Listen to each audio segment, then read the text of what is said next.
Friends, welcome to our channel. Today, we will tell you about the largest defeat of the United States in the Indian Wars. But if we look at the percentage, it is the biggest defeat in US history, as the Indians managed to destroy a quarter of the entire American army. After gaining independence, there was another problem: the indigenous population of North America. Due to the territorial expansion of the colonists, there were constant minor clashes with the indigenous population.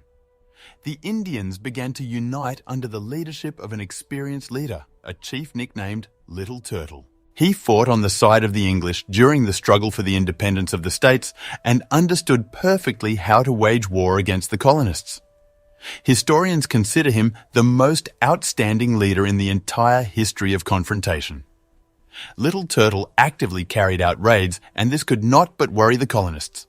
The boiling point was the creation of an Indian confederation from many tribes, which, by the way, were actively supplied by the English.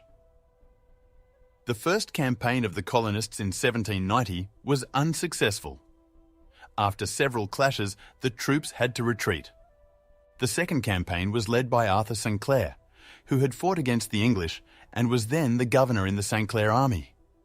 There were 600 regular soldiers, 600 militiamen, and 800 mobilized recruits for 6 months.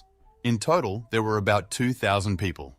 The plan was simple: to move into Indian lands, gradually capturing settlements, which in the end should have pacified the locals.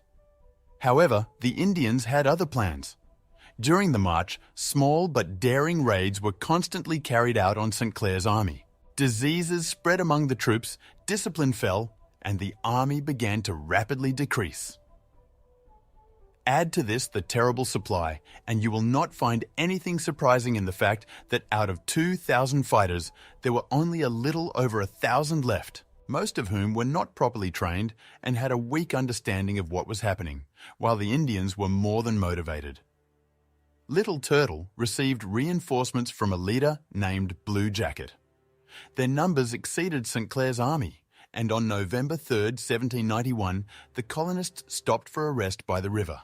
The situation was extremely tense, but the colonists did not bother to provide adequate security. In the morning of November 4th, the Indians suddenly surrounded the camp, and Little Turtle personally led the troops into battle. The militiamen immediately retreated.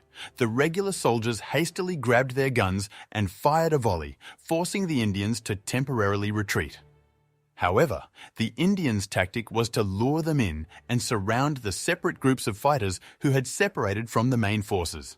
The colonists attempted to fight in close combat, but the warriors of Little Turtle evaded the attacks, wearing down the defenders' strength, and then, once again, surrounded the isolated squads. St. Clair rapidly lost control of the troops, but he deserves credit for trying to rally the forces. Chaos reigned in the camp, and the Indians prioritized killing officers and artillerymen, depriving the colonists of their main advantage. In the end, St. Clair managed to gather a small group of soldiers and officers around him and break through the encirclement. The general barely escaped with his life, along with only 47 people, 23 of whom were wounded. After a long pursuit, they managed to break away from the Indians and reach Fort Jefferson. It was a devastating defeat.